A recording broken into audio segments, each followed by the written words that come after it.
जय जय जय नमो अर्हन्ताणं नमो सिद्धाणं नमो ऐर्याणं नमो विद्यायाणं नमो सर्वसाहूणं नमो समयसाराय स्वानुभूत्या चकासते चित्स्वभावाय भावाय सर्वभावान्तरच्छिदे तीन भुवन में सार वीतराग विज्ञानता शिव स्वरूप शिवकार नमः त्रियोग संहारी के।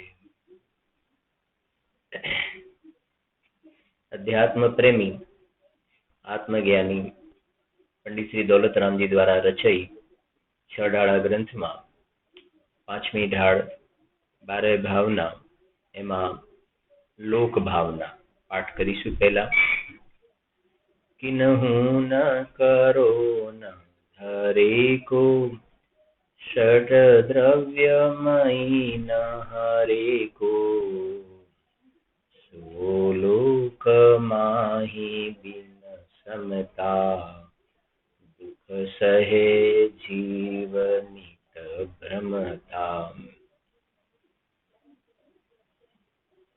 छेल्ला गईकालना स्वाध्यायनी अंदर आपणे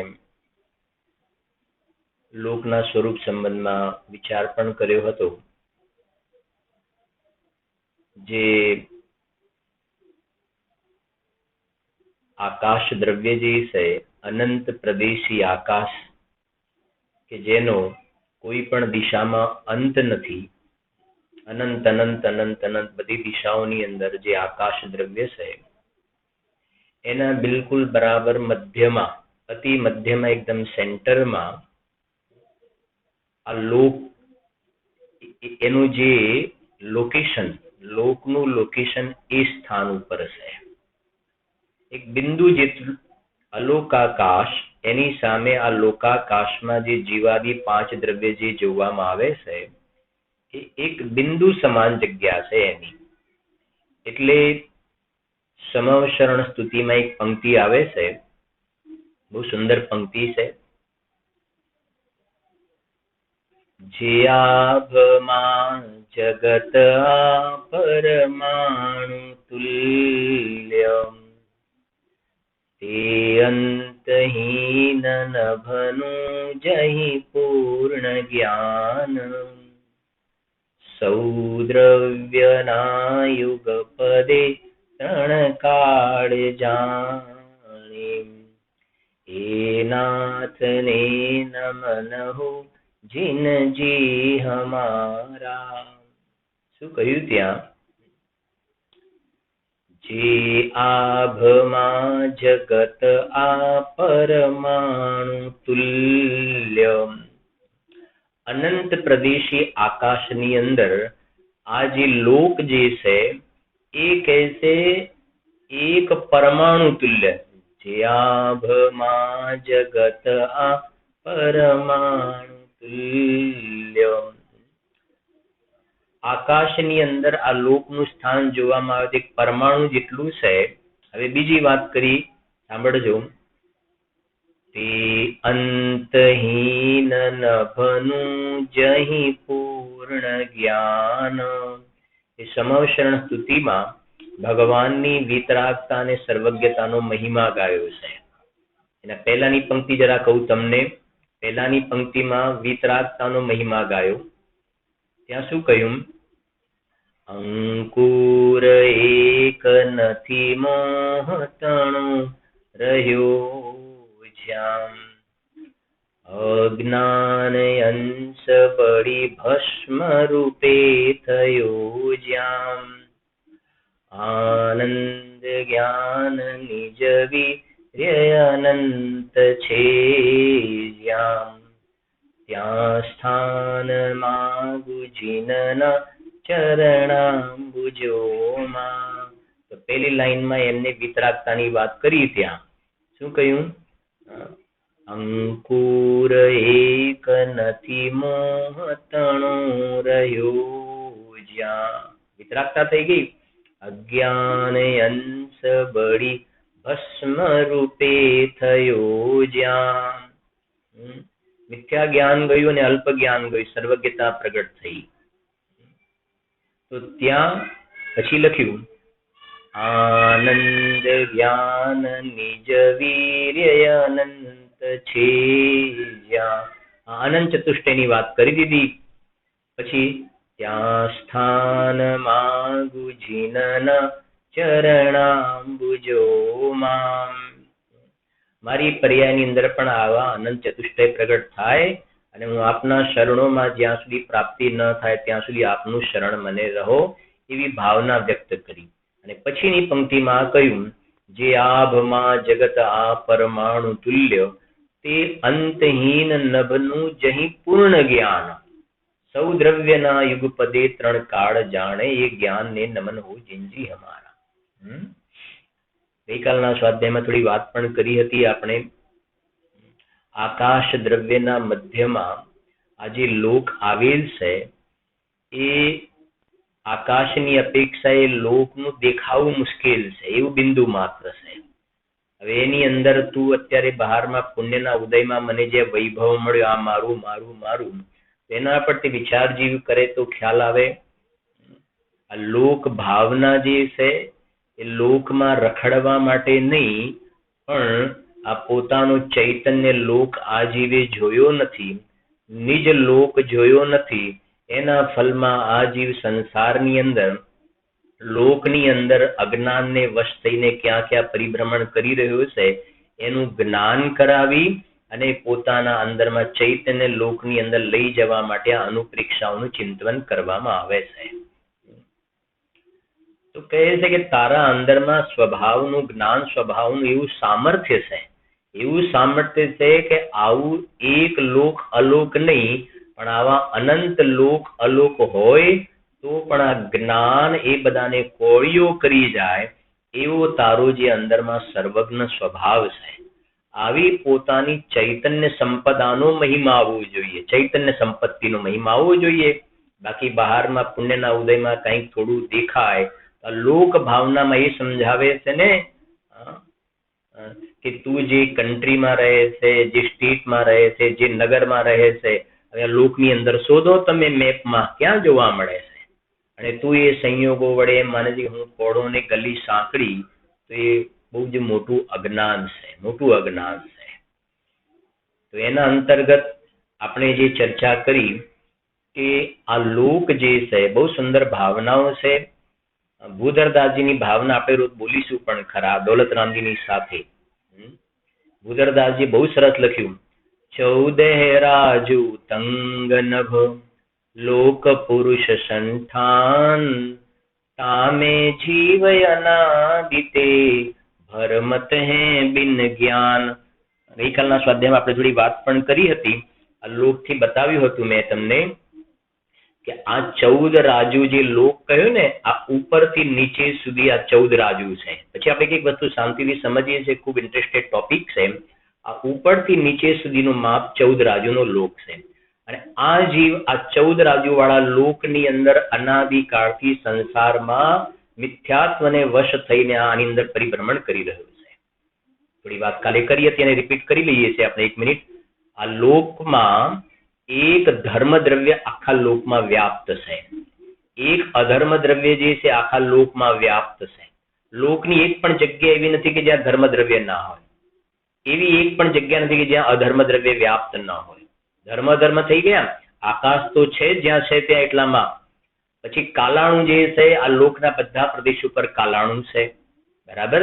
હવે વાત રહી જીવ દ્રવ્યની, તો આ લોકાકાશ જેને કહેવાય કે જેની અંદર આ જીવ રહેલો છે તો એક પણ પોઈન્ટ, એક પણ જગ્યા, પ્લેસ એવી નથી બાકી કે જ્યાં જીવ દ્રવ્ય ન જોવામાં આવે. જીવ દ્રવ્યથી ઠસોઠસ આ લોક ભરેલો છે. એની આપણે હજુ ડિટેલમાં ચર્ચા કરીશું, અત્યારે મોટા રૂપથી જોઈ રહ્યા છીએ. અને એક પુદ્ગલ દ્રવ્ય છે.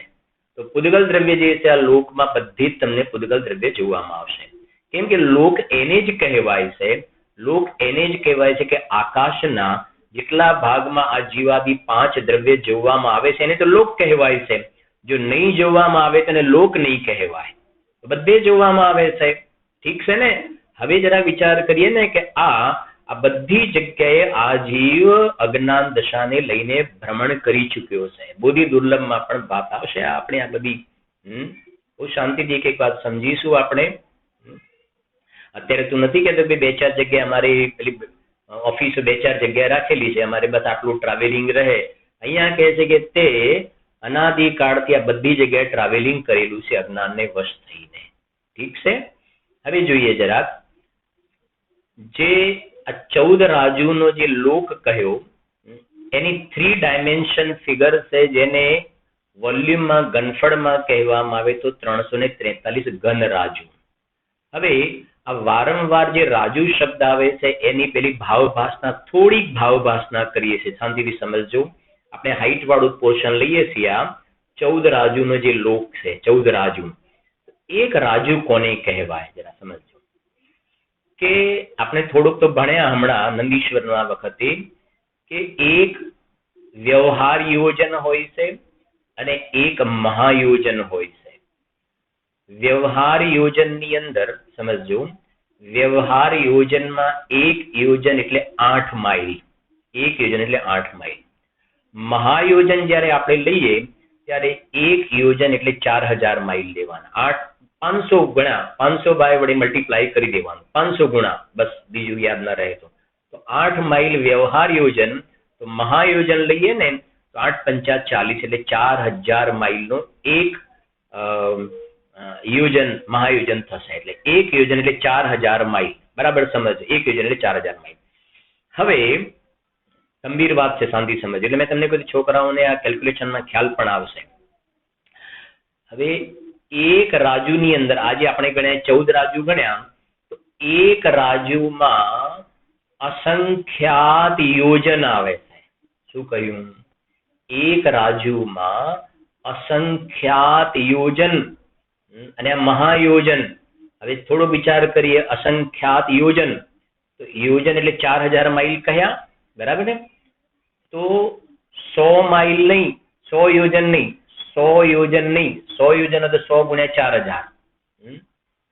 1000 યોજન નહીં, લાખ નહીં, 10 લાખ નહીં, કરોડ નહીં, 10 કરોડ નહીં, 100 કરોડ નહીં, અબજ નહીં, 10 અબજ નહીં, 100 અબજ નહીં. કારણ કે એ તો બધી સંખ્યાત થયું. સંખ્યાત 100 અબજ. સમજાય ને? 100 અબજ યોજન લખો તમે. 100 અબજ યોજન. તો 100 અબજ ગુણ્યા 4000 કરવા પડે તમારે. 100 અબજ ગુણ્યા 4000 માઇલ. 4000 માઇલ. તો એ કહે છે કે ના, એના કરતા યોજનનું માપ મોટું છે. એના કરતા રાજુનું માપ મોટું છે. એના કરતા રાજુનું માપ એના માટે મોટું છે.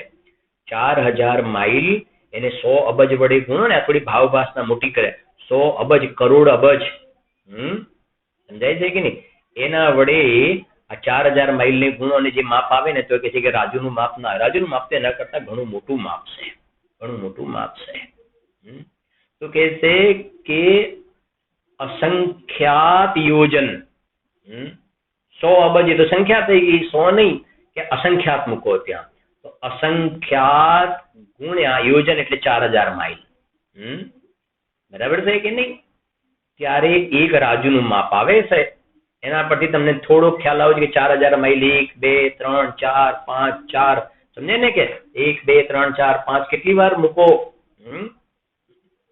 તો એવી રીતે આના પરથી તમને ખ્યાલ આવે છે કે આ 14 રાજુ એટલે કેટલું મોટું માપ થાય. 14 રાજુ. અને એની સામે જે અલોકાકાશની અંદર આ લોકાકાશ વાળો ભાગ એ તો બિંદુ માત્ર છે. તો અલોકાકાશ જે છે ને એનો અંત વગરનો જે ભાગ જે છે કેટલું મોટું હશે. કેટલું મોટું હશે. અને હવે સામે જોઈએ કે ભગવાનનું જ્ઞાન એક સમયની જ્ઞાનની પર્યાય. એક સમયની જ્ઞાનની પર્યાયમાં બધું જણાય. એક સમયની જ્ઞાનની પર્યાયમાં બધું જણાય. અને ગઈકાલનો દિવસ વીર શાસન જયંતિનો દિવસ હતો ને. વીર શાસન જયંતિનો દિવસ. એની અંદર ભગવાનની વિપુલાચલ પર્વત પર દિવ્ય ધ્વનિ કરીને એની અંદર આ બધી વાતો આવી. આ બધી વાત આવી. અને ગણધર દેવે દ્વાદશાંગની રચના કરી અને આ અરહત પ્રવચનનો અવયવ છે. આ તો આપણું સાતિશય પુણ્યનો ઉદય કહેવાય કે જિનેન્દ્ર ભગવાનની વાણી આપણને આ હુંડા સર્પે નિકૃષ્ટ કાળમાં આપણને મળી રહી છે.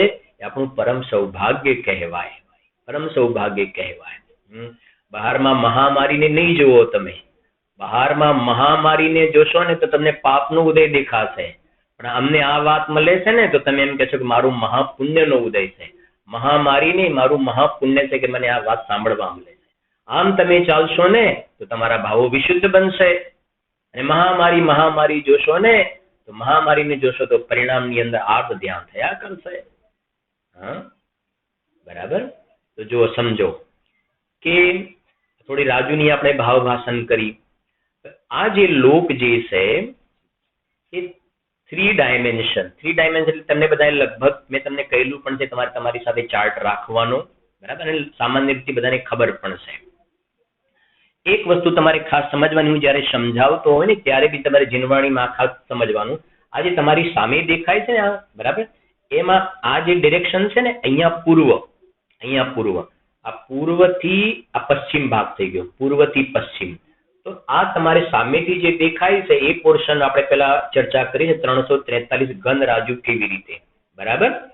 તો આ જે છે ને અહીંયા પૂર્વથી પશ્ચિમ ગણાય, પૂર્વથી પશ્ચિમ. તો પૂર્વથી પશ્ચિમ જે છે 7 રાજુ છે, 7 રાજુ. પછી જેમ જેમ આપણે ઉપર જતા જઈએ એમ આ જે ભાગ ઓછો થતો જાય છે. અને અહીંયાથી આપણે 7 રાજુ ઉપર આવ્યા, એટલે આ જે માપ થઈ ગયું 1 રાજુનું થઈ ગયું, 1 રાજુ. ફરીથી રિપીટ કરું છું, પૂર્વથી પશ્ચિમ તમારે જવાનું, પૂર્વથી પશ્ચિમ, એટલે 7 રાજુ થઈ ગયું. અને અહીંયાથી નીચેથી ઉપર હવે 7 રાજુ આવ્યા, તો આ ભાગ ઘટતો જાય છે, અને અહીંયા આવ્યો ને તો આ આપણું આવી ગયું મધ્ય લોક આવી ગયું. મધ્ય લોક એને તિર્યક લોક પણ કહેવાય. આડો છે ને, આડો એટલે તિર્યક લોક. તો અહીંયા આપણે આવ્યા 1 રાજુનું માપ થઈ ગયું. પછી અહીંયાથી પાછો આ ભાગ ફેલાય છે, અને 5મું સ્વર્ગ છે ત્યાં સુધી ફેલાય છે, અને ફેલાઈને એક્સપાન્ડ થઈને 5 રાજુ થાય છે. આ 7 હતું, આ 1 થઈ ગયું. અહીંયા આવે તો 5 રાજુ થઈ ગયું, 5, અને પાછું રિડ્યુસ થતું જાય છે, અને છેક ઉપર ટોપમાં આવે તો 1 રાજુ થઈ ગયું, ફરી રિપીટ કરીએ, 7 રાજુ, પછી અહીંયા આગળ રિડ્યુસ થતું જાય છે, બરાબર છે કે નહીં, અને મધ્યમાં આવી ગયા આપણે તો 1 રાજુ થઈ ગયું. પછી અહીં આગળથી પાછું એક્સપાન્ડ થાય છે, બરાબર છે ને. આ ઉપર જે છે આ ઉર્ધ્વ લોક આવી ગયો, આટલેથી આવી ગયો અધોલોક આવી ગયો, આ આપણો આવી ગયો ઉર્ધ્વ લોક, અને આ જે છે મધ્ય લોક. એટલે લોકના 3 ભાગ પણ આવી ગયા તમારે, લોકના 3 ભાગ, અધોલોક, આ મધ્ય લોક અને આ ઉર્ધ્વ લોક, બરાબર. એને પણ આપણે સમજીએ છીએ 1 મિનિટમાં. આ જે ઉર્ધ્વ લોક જે છે એની અંદર પહેલા પ્લસ થાય છે, પછી રિડ્યુસ માઇનસ થાય છે. તો અહીંયા આગળ 5મા સ્વર્ગ સુધી આવ્યા, ત્યાં વધીને 5 રાજુ થઈને પછી રિડ્યુસ થાય છે, અને ઉપર આવીને 1 રાજુ થઈ જાય છે. આ આપણો આખો સામેનો ભાગ થઈ ગયો, ફ્રન્ટ વ્યૂ, બરાબર. એમાં જે કહે પૂર્વથી પશ્ચિમ તમારે જોવાનું, પૂર્વથી પશ્ચિમ. આ જે ભાગ છે અંદરની બાજુ આવી રીતે છે, પાછો જેમ તેલનો ડબ્બો, આપણું ઘર, લંબાઈ, પહોળાઈ, ઊંચાઈ. તો આ હંમેશા પૂર્વથી પશ્ચિમ. પછી તમારે અહીંયા સમજો, હવે અહીંયાથી અંદરની બાજુ આવવાનું, એટલે આ ભાગ દક્ષિણ કહેવાય, દક્ષિણથી ઉત્તર તરફ આવવાનું, સાઉથથી નોર્થ તરફ આવવાનું. આ થઈ ગયું પૂર્વથી પશ્ચિમ, અને અહીંયાથી લેવાનું તો આ થયું સાઉથથી નોર્થ, બરાબર છે ને, સાઉથથી નોર્થ. તો અહીંયાથી આ જે છે 7 રાજુનું માપ છે. કેટલું? 7. આ થઈ ગયું 7, આ થઈ ગયું 7 રાજુ. આ બાજુ પણ છે 7 રાજુ, અને આ પાછળ 7 રાજુ મળી જશે. એટલે આવું આખું થઈ ગયું, બેક ટુ પાછળ આવી રીતે આખું પોર્શન થઈ ગયું. એટલે આ 3 ડાયમેન્શન આપણી ફિગર થઈ ગઈ. ઓકે, ફરીથી રિપીટ કરું છું. આ તો ક્લિયર થઈ ગયું. આપણે આ બાજુનો જોઈએ, દક્ષિણથી ઉત્તર તો 7 રાજુ, અહીંયા પાછળ મળી જશે. તો જેવો આ પોર્શન જોવામાં છે એવો આપણે આ બાજુ પણ થઈ જશે. એટલે આવું આખું એક 3 ડાયમેન્શન વાળો આખો આ એક આપણી સામે લોક થઈ ગયો, જેનું માપ કાઢવામાં આવે તો 343 ઘન રાજુ, ક્યુબિક, જે કહે સાયન્સમાં ક્યુબિક મીટર. ખાલી લેન્થ હોય ને, જેમ ભાઈ આપણે ઉત્તરાયણની દોરી હોય, દોરીની ખાલી લેન્થ કહેવાય. એક કેબલ છે, વાયર, તો કેટલો લાંબો છે કે 5 ફૂટ 5 મીટર, બરાબર છે, એવું કહીશું. અને આપણો જે આ મકાન છે તો એક રૂમ એનો એરિયા કહેવાય. તો એરિયામાં લંબાઈ અને પહોળાઈ આવે, બરાબર સમજ, એરિયામાં લંબાઈ અને પહોળાઈ. તો ત્યાં આપણે બોલીશું સ્ક્વેર ફૂટ, સ્ક્વેર મીટર, એવું બોલીશું આપણે. અને લંબાઈ, પહોળાઈ અને ઊંચાઈ ત્રણેય લો તો આપણે ત્યાં ઘનફળ કહીશું, વોલ્યુમ કહીશું, કદ કહીશું. બરાબર છે ને? ક્યુબિક મીટર, ક્યુબિક ફૂટ એમ કહીશું આપણે. એવી રીતે આ જે લોક જે છે એ 3 ડાયમેન્શનમાં છે. 3 ડાયમેન્શનની એટલે એક આપણે જોયું ને, એક મેં તમને કહ્યું પૂર્વથી પશ્ચિમ, આ બાજુ થયું દક્ષિણથી ઉત્તર, અને એક આપણી ઊંચાઈ આવી ગઈ એટલે 3 માપ થઈ ગયા ને. અને 3 માપ થાય એટલે મલ્ટીપ્લાય કરો અને અહીંયા આપણો યુનિટ ફૂટ નથી, સેન્ટીમીટર નથી, મીટર નથી, ઇંચ નથી. અહીંયા આપણો યુનિટ એકમ જે છે રાજુ છે, રાજુમાં માપ કાઢીએ છીએ.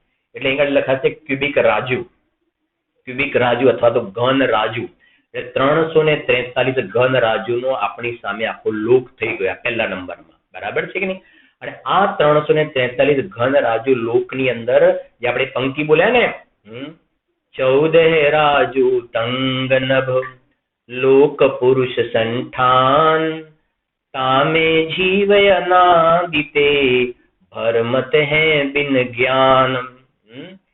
બરાબર એક વાત તમે સમજશો ત્યારે ખ્યાલ આવશે. બોધિ દુર્લભ ભાવનાનો પણ ઘણો ભાવ આવશે.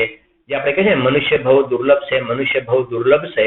તમે આ 343 ઘન રાજુના નકશાની અંદર આ મનુષ્ય કેટલા સ્થાનમાં રહે છે આપણે હમણાં જોઈશું.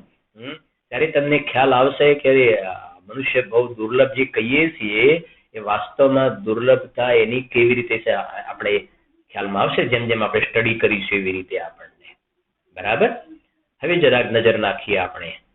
બરાબર. પહેલા આપણે આખા જે આકાશમાંથી આવી ગયા, સેન્ટરમાં આવી ગયા, લોકાકાશમાં જે જીવાદી 5 દ્રવ્ય રહે છે લોકમાં આવી ગયા. બરાબર. હવે આ લોક જે છે એના સેન્ટરમાં ફરીથી આકાશના સેન્ટરમાં લોક અને લોકના સેન્ટરમાં ત્રસ નાડી આવેલી છે. લોકના સેન્ટરમાં ત્રસ નાડી, ત્રસ શબ્દ તો ખ્યાલ છે ને, પછી નાડી સમજ, ત્રસ નાડી. ત્રસ એટલે એકેન્દ્રિયથી ઉપર આવો આપણે, એટલે 2 ઇન્દ્રિયથી ત્રસની શરૂઆત થાય. 2 ઇન્દ્રિય, 3 ઇન્દ્રિય, 4 ઇન્દ્રિય, પંચેન્દ્રિય જે જીવો છે ને એ બધા ત્રસ જીવ કહેવાય. બરાબર. અને ત્રસ જીવોને છોડીને બાકીનાને કહે તો સ્થાવર કહેવાય. તો સ્થાવરમાં કોણ આવે? શાંતિ સમજો, યાદ રહી જશે તમને. સ્થાવરમાં 5 આવી રીતે: પૃથ્વીકાય, જલકાય, અગ્નિકાય, વાયુકાય, વનસ્પતિકાય. બરાબર. પૃથ્વીકાય, જલકાય, અગ્નિકાય, વાયુકાય, વનસ્પતિકાય આ બધા સ્થાવર જીવો છે. સ્થાવર જીવ. ઠીક. અને આ જે સ્થાવર જીવો કહ્યા ને એકેન્દ્રિય, એ એકેન્દ્રિય સ્થાવર જીવો આ જે 343 ઘન રાજુનો જે આપણે આખો લોક જોયો ને, તમને બતાવું તમને 1 મિનિટ. કદાચ આમ તો તમને ખ્યાલ આવી ગયો હશે, તમને ખ્યાલ આવી ગયો આમ તો મેપનો, છતાં પણ 1 મિનિટ માટે મળે તો બતાવી દઉં તમને. જો આ જે છે તમારી સામે, તમે સમજી શકો છો, જોઈ શકો છો. બરાબર છે. આ 3 ડાયમેન્શન કેવી રીતે છે એ તમને થોડો ભાવ ભાષણ ખ્યાલ આવી જશે. અહીંયા જો આ જે બતાવ્યું છે આપણે જોઈ શકીએ છીએ. આ જે આપણે અત્યારે સમજે ફ્રન્ટ પોર્શન છે અને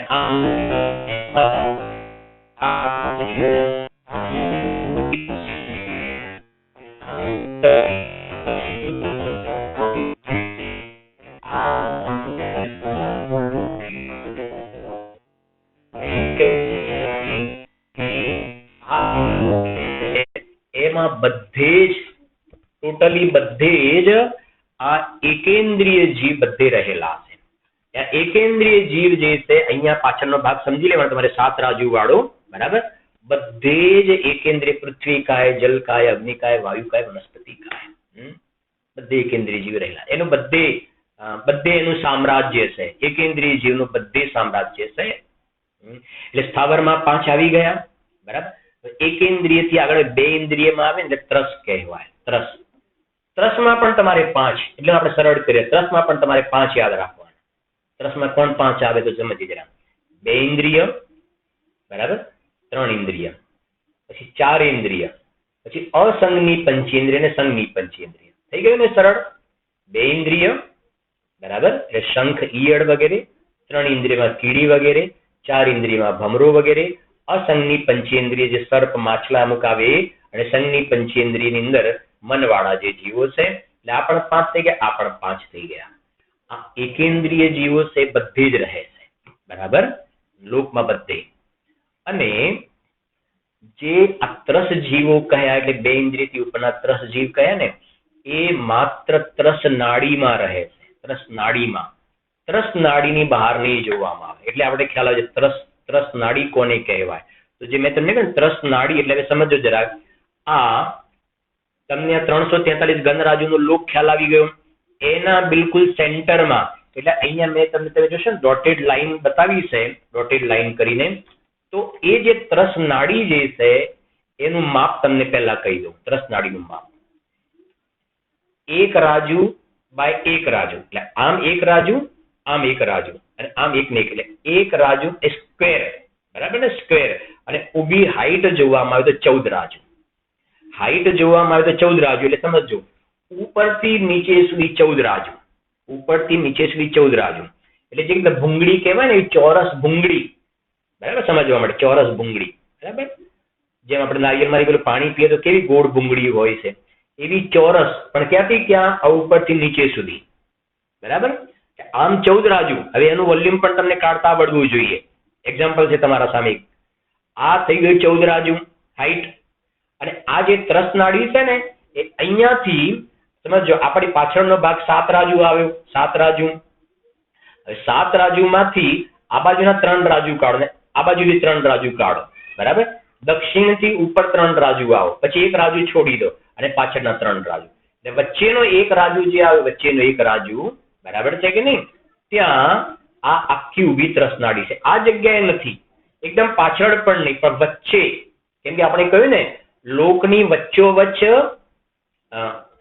આકાશની વચ્ચોવચ્ચ લોક છે, આકાશની વચ્ચોવચ્ચ લોક, અને લોકની વચ્ચોવચ્ચ સેન્ટરમાં, બિલકુલ સેન્ટરમાં ત્રસ નાડી છે. એટલે અહીંયા પણ નહીં, અહીંયા પણ નહીં, પણ સેન્ટરની અંદર ત્રસ નાડી, અને એની હાઈટ 14 રાજુ.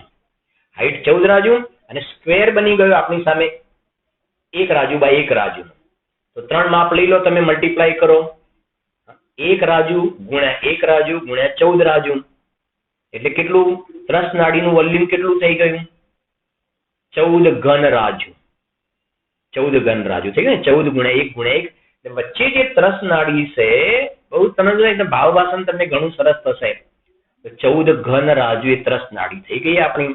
અને એ જે મેં તમને બતાવું જરાક, ત્રસ નાડી પણ તમને બતાવી દઉં થોડુંક. આ તમે જોઈ શકો છો, આ જે છે ને, આ તમે જોઈ શકો છો ત્રસ નાડી, ચોરસ દેખાય છે ને, બરાબર. આ છે એ બિલકુલ 343 ઘન રાજુનો લોક છે, એની વચ્ચે જ આવી એક આ પ્રમાણે ત્રસ નાડી જોવામાં આવે છે.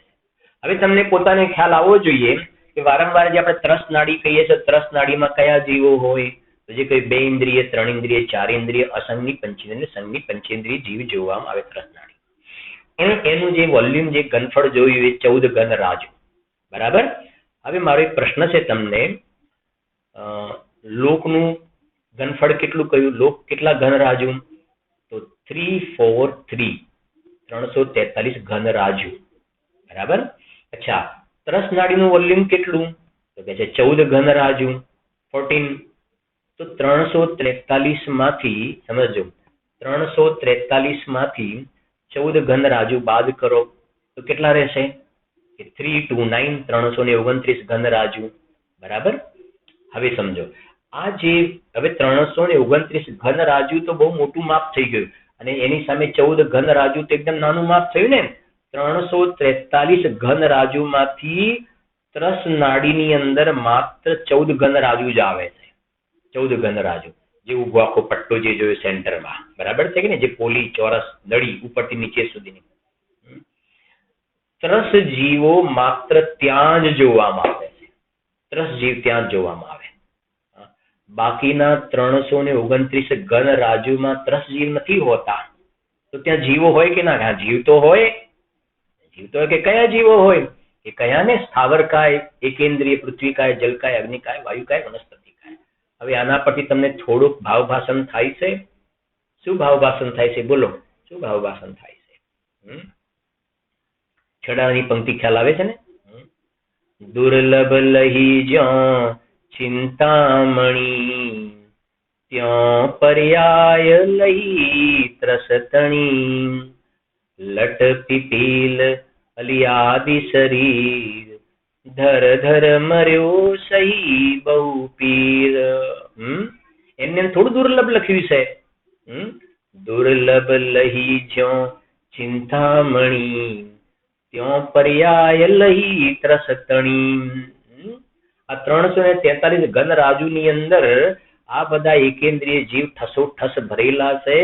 ત્રસ નાડી તો માત્ર 14 ઘન રાજુ છે.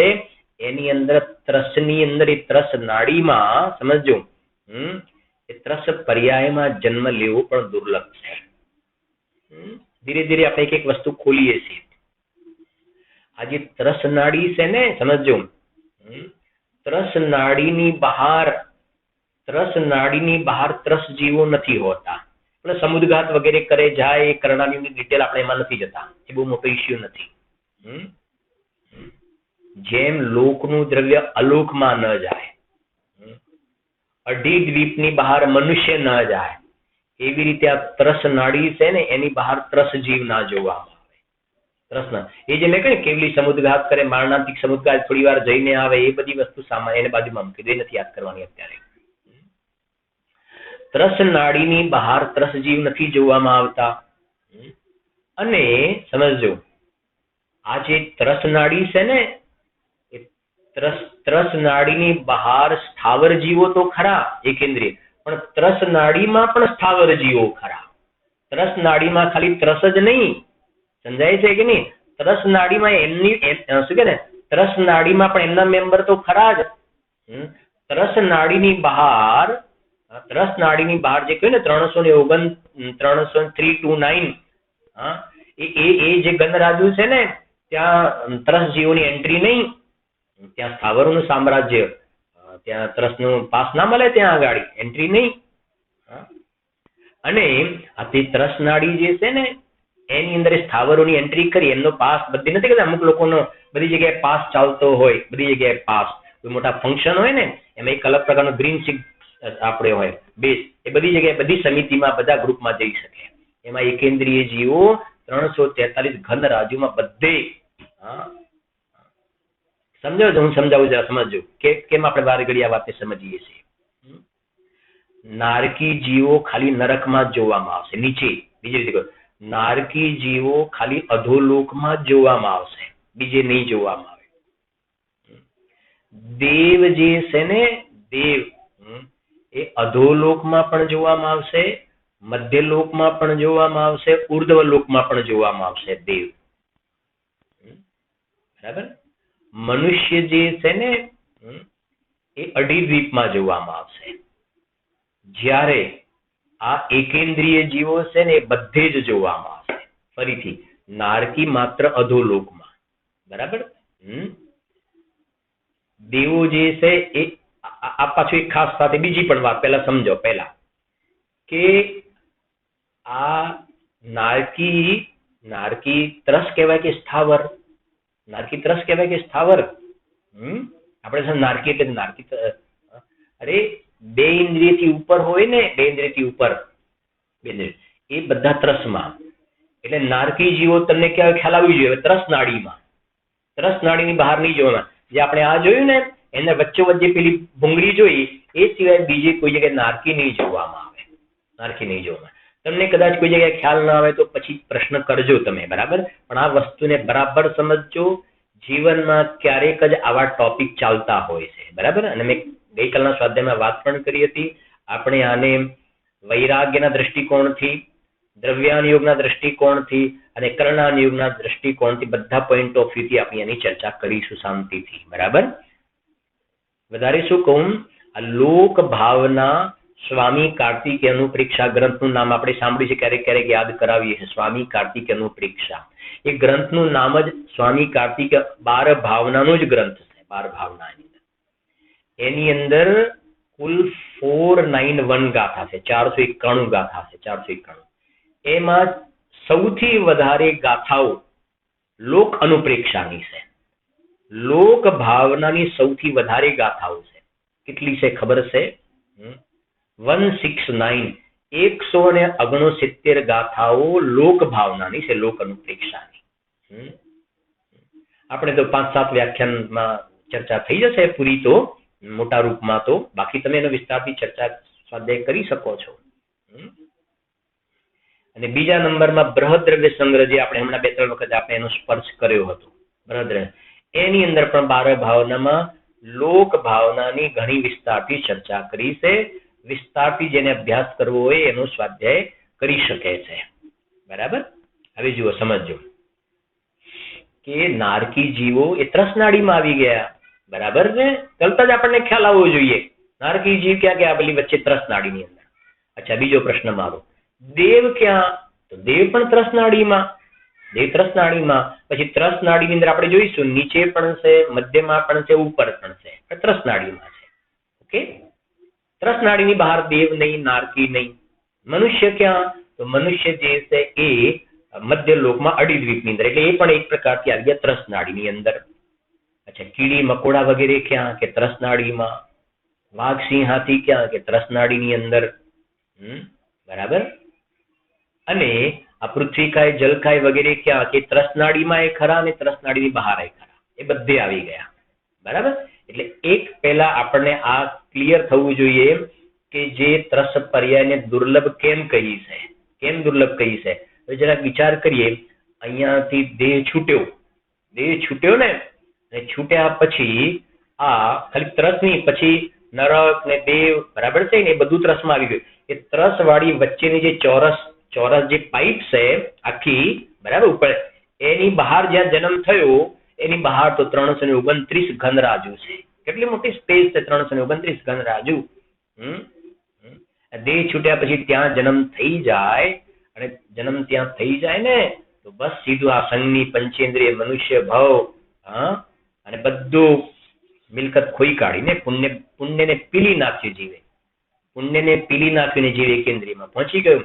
અને ટોડરમાં જે લખ્યું ને, હવે ત્યાં ગયા પછી ફરીથી પહેલા નંબરમાં ત્રસ નાડીમાં જન્મ લેવો. ત્રસ નાડીમાં પણ જન્મ લીધો ને એકેન્દ્રિયમાં જન્મ લીધો તો શું કરવાનું પછી બોલો? ત્રસ નાડીમાં પણ એકેન્દ્રિયમાં, ત્રસ નાડીમાં ત્રસ પર્યાયમાં આવવું જોઈએ, ત્રસ પર્યાયમાં. બાકી તો કહેવાય ને પ્રોબેબિલિટી જે છે ને, શક્યતાઓ જે છે તો પેલી ત્રસ નાડીની અંદર જન્મ લેવો મુશ્કેલ છે ને. જેમ તમે તમારી રીતે ઇમેજ કરજો, એક મોટો હોલ છે, એક મોટો હોલ છે, એની વચ્ચે એક સ્ક્વેર, એક આવી એક ભૂંગળી રાખી છે, સ્ક્વેર. મોટા હોલની અંદર એવી એક ભૂંગળી રાખી છે, અને તમારે દૂરથી એક કોઈન ઉછાળવાનો છે, અને બિલકુલ એની અંદર જઈને અંદર પડવો જોઈએ. એ જ માપનો કોઈન અંદર જઈને પડવો જોઈએ. તો ખ્યાલ આવે છે ને કે કેટલી મુશ્કેલી છે. મોટે ભાગે તો કોઈન ક્યાં પડશે? આ બાજુ પડશે, આ બાજુ પડશે, આ બાજુ પડશે, આ બાજુ પડશે. એમ મોટે ભાગનો સમય જે છે એ જીવનો એકેન્દ્રિય પર્યાયમાં ચાલ્યો જાય છે. ટોટલમાં જે લખ્યું છે, બોધિ દુર્લભમાં આપણે વાત પણ કરીશું, મોટા ભાગનો ટાઈમ જીવનો એકેન્દ્રિયમાં ચાલ્યો જાય છે. કાલ અનંત નિગોદ મજાર લખ્યું ને, બીત્યો એકેન્દ્રિય તનધાલ, નિકસી ભૂમિ જલ પાવક ભયો પવન પ્રત્યેક વનસ્પતિ થયો. મંગતરાયજીની ભાવનામાં જોઈશું આપણે બોધિ દુર્લભમાં થોડું. દુર્લભ હે નિગોદ સે થાવર.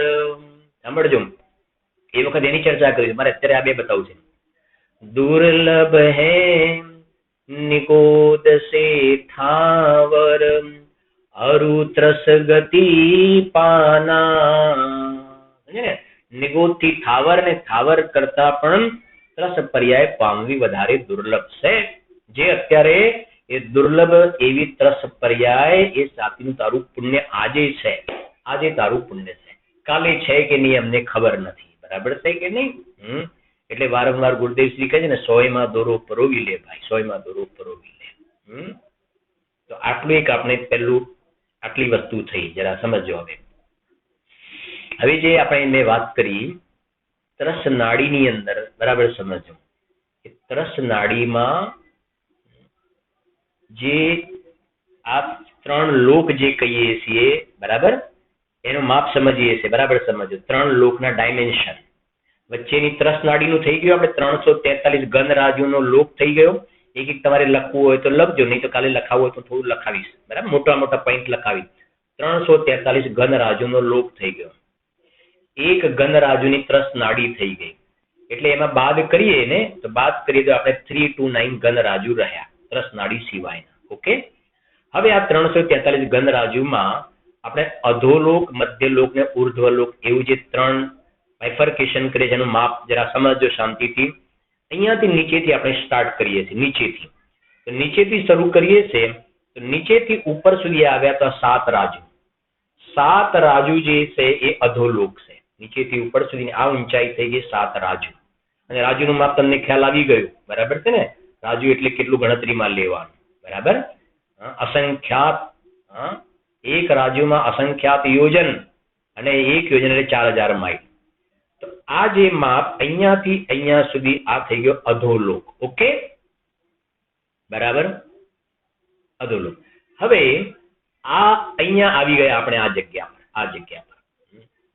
આ જગ્યા પર આવ્યા તો આ થયો મધ્યલોક, બરાબર સમજે? મધ્યલોક જ્યાં આપણે અત્યારે રહીએ છીએ, મધ્યલોકમાં.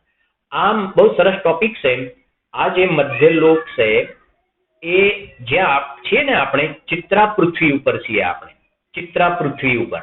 પછી એને આપણે કાલના સ્વાધ્યાયમાં આવશે એની સરસ વાતો એક એક. આજે તમને દેખાય છે ને એ બધાને આપણે સમજવાનું છે, બહુ સરસ વાતો છે. આપણે જે ભૂમિ ઉપર અત્યારે છે ને એ ચિત્રા પૃથ્વી કહેવાય છે, ચિત્રા ભૂમિ ચિત્રા પૃથ્વી ઉપર છે. તો એ કહે છે કે અહીંયાથી આ ચિત્રા પૃથ્વીની અંદર 1000 યોજન અને ઉપર જઈને જોવામાં આવે તો ટોટલ આ 1,00,000 યોજન, 1,00,000 યોજનનો જે સુદર્શન મેરુ આપણે કહીએ છીએ ને, સુદર્શન મેરુ. તો અહીંયાથી શરૂ કર્યું ને આ મધ્યલોક. તો મધ્યલોક કેટલો લેવાનો કે આ જે ચિત્રા પૃથ્વી છે 1,00,000 યોજનનો જે મેરુ પર્વત છે, 1,00,000 યોજનનો મેરુ, 1,00,000 યોજન, ત્યાં સુધીનું આપણું થઈ ગયું મધ્યલોક. હવે અહીંયાથી છેક ઉપર સુધી લવેલું, સમજો, છેક ઉપર સુધી. આ આખો ઉપર વાળો થઈ ગયો ઉર્ધ્વલોક. હવે તમને કહ્યું ઉર્ધ્વલોકમાં 7 રાજુ આવ્યા. ઉર્ધ્વલોકમાં કેટલા આવ્યા? 7 રાજુ. 7 રાજુમાંથી તમારે 7 રાજુ, 1,00,000 યોજન વાળો જે મેરુ પર્વત છે ને, તો 1,00,000 યોજન વાળો જે મધ્યલોક છે આપણો. હવે 1,00,000 યોજન એટલે કશું ના કહેવાય, કઈ ન કહેવાય. એટલે ઘણી જગ્યાએ એમ પણ તમને જોવા મળશે, આમ પણ જોવા મળે 7 રાજુનો અધોલોક, 7 રાજુનો ઉર્ધ્વલોક, અને વચ્ચે જે છે મધ્યલોક. આમ પણ કહેવામાં તમને જીનવાણીમાં કોઈ જગ્યાએ એવું પણ મળશે. અને કોઈ જગ્યાએ આ જે મધ્યલોક જે છે ને એની હાઈટ બતાવી છે 1,00,000 યોજન, જે આપણું સુદર્શન મેરુ છે ને એની ગણતરી કરીને પણ બતાવેલી છે.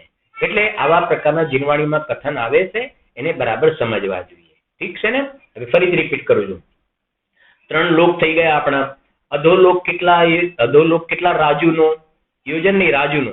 અધોલોક કેટલા રાજુનો? 7 રાજુનો, બરાબર છે ને? ઉર્ધ્વલોક કેટલા રાજુનો?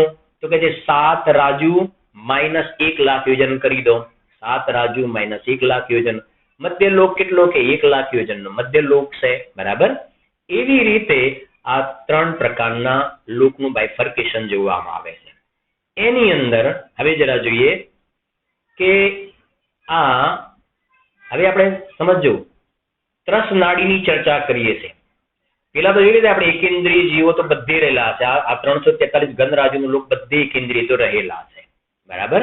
આપણે બોલીએ છીએ ને, ભવન મેં જી ભર ઘૂમ ચુકા, કણ કણ કો જી ભર દેખા. એ આ બધી જગ્યાએ ભવન મેં જી ભર ઘૂમ ચુકા, કણ કણ કો જી ભર દેખા, લેકિન જી નહીં ભરા. જી નહીં ભરા, હજુ એને રખડવું છે. સાંભળો, ગુરુદેવના શબ્દોમાં કહીએ, સંસારમાં રખડવાના રસ્તા અનેક છે, છૂટવાનો રસ્તો એક છે. આજે માનો કાલે માનો, ચાહે અનંત કાળ બાદમાં. એ છૂટવાનો માર્ગ કયો છે? અંદરમાં છૂટો એવો જે ભગવાન આત્મા જે છે ને એના શરણમાં જવું, એ છૂટવાનો માર્ગ છે. સાંભળો, આ જે વચ્ચેની જે ત્રસ નાડી છે, આપણી ત્રસ નાડી, એમાં અહીંયાથી જે જોઈએ ને તો નીચે નારકી જે છે ને, નારકી અધોલોકમાં રહે છે.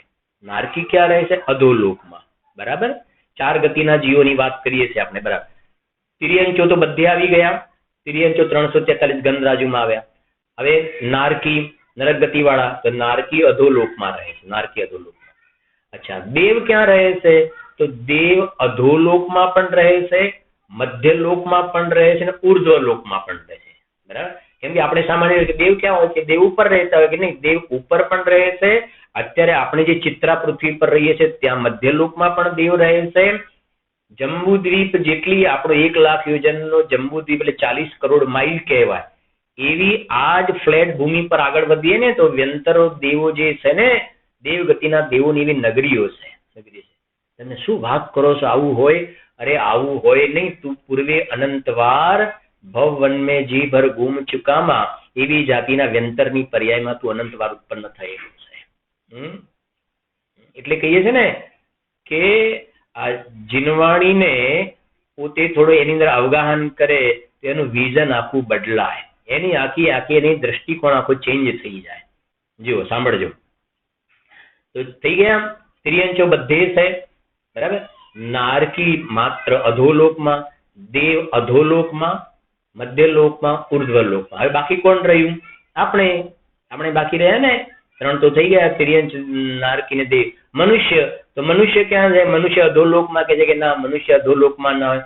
ઉર્ધ્વલોકમાં કે ના, મનુષ્ય ઉર્ધ્વલોકમાં નહીં. મનુષ્ય માત્ર ક્યાં? મનુષ્ય માત્ર મધ્યલોકની અંદર જોવામાં આવે. અને મધ્યલોકની અંદર પણ પછી જોઈશું જ્યારે મધ્યલોકમાં, પહેલા આપણે નીચેથી ધીરે ધીરે ઉપર આવીશું. મધ્યલોકની અંદર પણ જે મનુષ્ય જોવામાં આવે છે, માત્ર અઢી દ્વીપની અંદર જ મનુષ્ય જોવામાં આવે છે. એના પરથી તમને ખ્યાલ આવશે કે એક તો આ 343 ગણ રાજ્યોમાંથી ત્રસ નાડીમાં આવું કેટલું ટિપિકલ છે. કેટલું પુણ્યનો ઉદય ત્યારે ત્રસ નાડીમાં આવે. અને ત્રસ નાડીની અંદર પણ અઢી દ્વીપમાં મનુષ્ય હોય એવા સ્થાન પર જન્મ લેવો કેટલો દુર્લભ છે. એટલે જે શાસ્ત્રમાં કહ્યું છે ને, બહુ પુણ્ય કેરા પુંજથી શુભ દેહ માનવનો મળ્યો, એ ખાલી એમને એમ નથી લખ્યું. આવી જ રીતે જીવ અભ્યાસ કરે ત્યારે એની ગંભીરતા એને ખ્યાલ આવે. સર્વે આત્માર્થી જીવો આવી લોક ભાવનાના સ્વરૂપને સમજી અંદરમાં પોતાના ચૈતન્ય લોકને નિહાળે એવી મંગલ કામના.